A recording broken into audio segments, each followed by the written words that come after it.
मेरा बेटा श्री केसरवानी, इसको गेहूं की एलर्जी थी। हम लोग प्रयागराज से हैं, उत्तर प्रदेश प्रयागराज।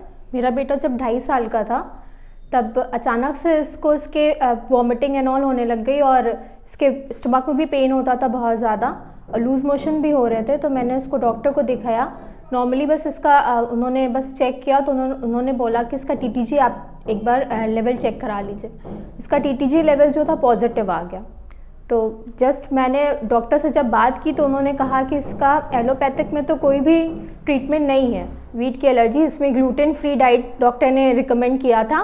तो हम लोगों ने इसका मेडिसिन होम्योपैथिक में देखना शुरू किया। We just go for videos, YouTube videos, and we just come to the Gangwal homeopathic research centre and there we find the videos about wheat allergy. और हमने उसमें बहुत सारे क्यूर्ड केसेस भी देखे डॉक्टर्स के। तो मैंने डॉक्टर से कांटेक्ट किया। डॉक्टर ने कहा कि जयपुर में इसका ट्रीटमेंट हो सकता है, पॉसिबल है। तो हम यहाँ पे आए और यहाँ पे हम लोगों ने इसका ट्रीटमेंट स्टार्ट किया। And after taking a medicine just with in 6 month doctor ने इसका वीट एलर्जी, इसका टीटीजी लेवल हम लोगों ने फिर से टेस्ट कराया और रिपोर्ट जो थी वो नॉर्मल आई। तो हम लोगों ने पहले तो स्टार्टिंग में 6 मंथ इसका wheat free, gluten free diet हम लोग दे रहे थे। फिर उसके बाद ऑल्टरनेट डेज हम लोगों ने वीट इसका स्टार्ट किया, वीट देना इसको डाइट में इंक्लूड कर दिया। और फिर जब उसके 6 मंथ के बाद हम लोगों ने इसके ये टेस्ट कराई तो रिपोर्ट नॉर्मल आई।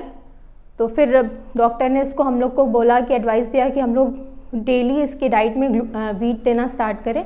तो अब ये मेरा बेटा सब कुछ खा रहा है। 3 ईयर्स से हम लोग इसकी मेडिसिन हम लोगों ने की। अब मेडिसिन जो है बंद हो रही है और बेटा सब कुछ खा पी रहा, कोई प्रॉब्लम नहीं हो रही। हाइट एंड वेट में भी इम्प्रूवमेंट है। और फिर अब जब हम लोगों ने इसकी ट्रीटमेंट स्टार्ट किया डॉक्टर गंगवाल से, तो होम्योपैथिक का मेडिसिन जब स्टार्ट हुआ तो धीमे धीमे अब ये मेरा बेटा जो वीट खाना स्टार्ट कर रहा है, सब कुछ खाने लग गया, कोई प्रॉब्लम नहीं हो रही है और इसके टेस्ट रिपोर्ट भी नॉर्मल आ रहा है और कोई प्रॉब्लम भी नहीं है। जैसे पहले कि इसकी बल्जी स्टमक थे तो वो भी अब ठीक है एंड वीक बोन्स थे वो भी अब ठीक है। हाइट एंड वेट भी इम्प्रूवमेंट है and he is eating everything. We are satisfied with the doctor's treatment and I also recommend if anyone is suffering from this kind of allergy, please go through the videos and contact to Dr. Gangwal and please come and contact him and have patience, and after keeping the patience you will going to get a good result. Thank you.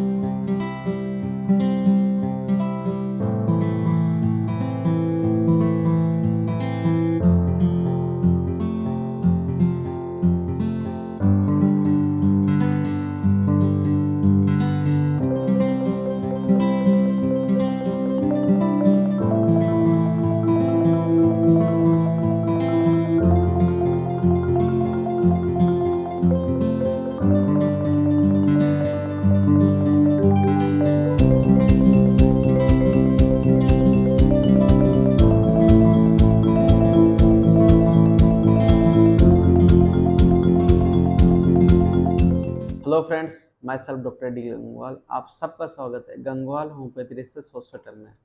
दोस्तों, ये हमारा Jaipur centre है जो कि Monday to Thursday open रहता है। अभी आपके सामने थे रूपम केसरवानी और उनके सन श्री केसरवानी। बेसिकली ये प्रयागराज उत्तर प्रदेश के रहने वाले हैं। जैसे कि इनकी मदर रूपम केसरवानी ने मैं बताया कि इनको 2019 में सिलिक डिजीज डायग्नोस हुआ, जिसे कि गेहूं से एलर्जी के नाम से भी जाना जाता है। तो इस ड्यूरेशन में इन्होंने लगभग 1 मंथ जो है इन्होंने उत्तर प्रदेश के टॉप मोस्ट हॉस्पिटल में इन्होंने अपने बच्चों को दिखाया, लेकिन कहीं भी इनको पॉजिटिव रेस्पॉन्स नहीं मिला। हर जगह इनको एक ही बात सुनने को मिलती थी कि इस बीमारी का कहीं भी इलाज नहीं है, तो आप इधर उधर कहीं भी इस बीमारी का ट्रीटमेंट कहीं भी आप सर्च नहीं करें। अगर आप कहीं से इसका ट्रीटमेंट कराते भी हैं तो उसका ट्रीटमेंट नहीं होगा और आपको आगे जाके कॉम्प्लिकेशन हाथ लगेगी। और भी बीमारियां हैं जो आपको एज अ गिफ्ट आपको मिल सकती है। तो आप अपने बच्चे को ग्लूटेन फ्री डाइट पे ही रखिए। तो जैसा कि इन्होंने मैं बताया कि यह बात सुनते ही काफ़ी डिप्रेस हो गए कि हमारा बच्चा गेहूं नहीं खा पाएगा। फिर एक दिन ये यूट्यूब पे सिलिक डिजीज के रिगार्डिंग इंफॉर्मेशन गैदर कर रहे थे, जैसे कि क्या क्या इसमें खा सकते हैं, क्या क्या इसमें अवॉइड करना है, क्या क्या इसमें कॉम्प्लिकेशन हो सकती है, क्या क्या सिम्टम्स और भी इसमें होते हैं। इस रिगार्डिंग ये यूट्यूब पे सर्च कर रहे थे, तो वहीं से इनको हमारा वीडियो मिला यूट्यूब पे, जो कि टेस्टिमोनियल था। पेशेंट बता रहा था इसमें कि कैसे कैसे उनका ट्रीटमेंट हुआ।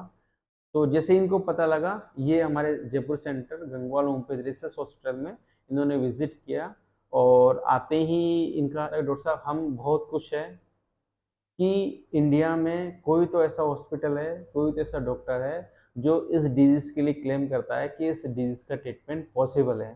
तो हम बहुत खुश हैं डॉक्टर साहब, बहुत खुश हैं, और हम चाहेंगे कि हमारे इकलौता बच्चा है, इसका ट्रीटमेंट जैसे तैसे हो जाए, क्योंकि जैसे हमको पता लगा है कि हमारे बच्चे को गेहूँ से एलर्जी है, तो हमने भी गेहूँ खाना बंद कर दिया है। काफ़ी टाइम हो गया हमको भी गेहूँ खाए हुए, और बिल्कुल सब चीज़ हम भी ग्लूटेन फ्री खा रहे हैं, ताकि हमारे बच्चा, हम गेहूँ खा रहे हैं तो हमको देख के हताश नहीं हो। टाइम ड्यूरेशन की कोई दिक्कत नहीं है, भले ही हमारे बच्चे को आप 10 साल में ठीक कीजिए, लेकिन हम चाहते हैं कि हमारा बच्चा गेहूँ खाने लग जाए।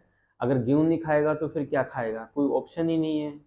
इनका ट्रीटमेंट लगभग 3 साल रहा, और जैसा कि हमारा प्रोसीजर रहता है कि पेशेंट की 3 रिपोर्ट नेगेटिव आने के बाद हम ट्रीटमेंट बंद कर देते हैं। लेकिन इनकी मदर रूपम केसरवानी ने हमें कहा कि डॉक्टर साहब, हम चाहते हैं कि आप थोड़ा ट्रीटमेंट और चलने दो, 4-5 महीने ट्रीटमेंट और चलने दो, और जैसे ही हमारी और रिपोर्ट नेगेटिव आ जाएगी, हम उसके बाद आपका ट्रीटमेंट बंद कर देंगे। तो लगभग इनकी 5 रिपोर्ट नेगेटिव आने के बाद हमने ट्रीटमेंट बंद कर दिया। इस ड्यूरेशन में काफ़ी उतार-चढ़ाव आए। इस उतार-चढ़ाव में इन्होंने हमें काफ़ी कोऑपरेट किया, काफ़ी पेशेंस रखा। इस डिज़ीज़ में पेशेंस रखना बहुत ज़रूरी होता है। बिना पेशेंस के ये डिज़ीज़ ठीक नहीं होती, क्योंकि सिम्पटम्स का काफ़ी इसमें फ्लक्चुएशन आता है। उस टाइम पे पेशेंट को पेशेंस रखना होता है, जिससे कि कई बार पेशेंट को कॉन्स्टिपेशन भी हो जाता है, कई बार लूज़ मोशन हो जाते हैं।